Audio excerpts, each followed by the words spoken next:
헌법재판관 2명이 새로 임명돼 8인 체제가 된 헌법재판소가 윤석열 대통령 탄핵 심판 심리를 본격화할 예정입니다. 내일 2차 변론 준비 기일이 예정돼 있는데요. 취재기자 연결해서 자세한 소식 들어보겠습니다. 김태원 기자. 네, 헌법재판소입니다. 신규 재판관 2명이 취임식을 마치고 본격적인 업무에 나선다고요. 네, 오늘 오전 헌재 대강당에서는 정계선, 조한창 신임 헌법재판관의 취임식이 진행됐습니다. 조 재판관은 오늘 취임식에서 정치적 영역에서 해결돼야 할 여러 문제가 사건화되는 정치의 사법화로 어려운 일이 많이 늘어나고 있다고 지적했고요. 정 재판관은 대한민국 헌정 질서를 수호하고 국민 기본권을 보장해야 하는 헌법재판소의 사명이 그 어느 때보다 무겁다고 말했습니다. 어제자로 임기를 시작한 두 재판관은 오는 2030년 12월 31일까지 6년 동안 직무를 수행하게 됩니다. 헌재는 그동안 재판관 정원 9명 가운데 3분의 1이 공석인 6인 체제로 사건들을 심리해왔는데요. 2달여 만에 8인 체제로 심리정족수인 7명을 채우면서 심판정족수 논란도 일단은 해소됐습니다.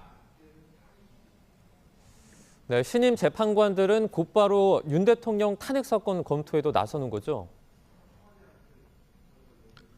네, 신임 재판관들은 오늘부터 윤 대통령 탄핵 심판 사건을 포함해 헌재에 계류된 사건들의 진행 상황을 전달받게 됩니다.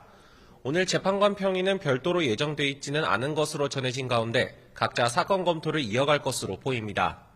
당장 내일 윤 대통령 탄핵 심판 사건의 2차 변론 준비 기일이 예정돼 있습니다. 앞서 지난 27일 열린 첫 준비 기일에선 탄핵 소추안에 담긴 탄핵 사유 5가지가 4가지로 정리되는데요. 헌재는 내일 기일에서 이에 대한 윤 대통령 측 의견을 들어보고 사건 쟁점을 추가로 정리할 예정입니다. 또 탄핵 사유에 대한 윤 대통령 측의 구체적인 입장이 법정에서 처음으로 공개될 가능성이 있겠습니다. 헌재는 이 밖에도 변론 기일에 부를 증인이나 외부 기관에 요청할 자료 제출 신청 등에 대한 논의를 양측 대리인과 이어갈 전망인데요. 앞서 국회 측은 첫 준비 기일에서 수사기관들의 수사 서류에 대한 촉탁을 헌재에 요청하고 증인 15명을 신청했는데 이에 대한 채택 여부 등도 결정될 것으로 보입니다. 헌재는 앞으로도 몇 차례 준비 기일을 더 거친 뒤 본격적인 변론에 돌입할 것으로 예상됩니다. 지금까지 헌법재판소에서 YTN 김태원입니다.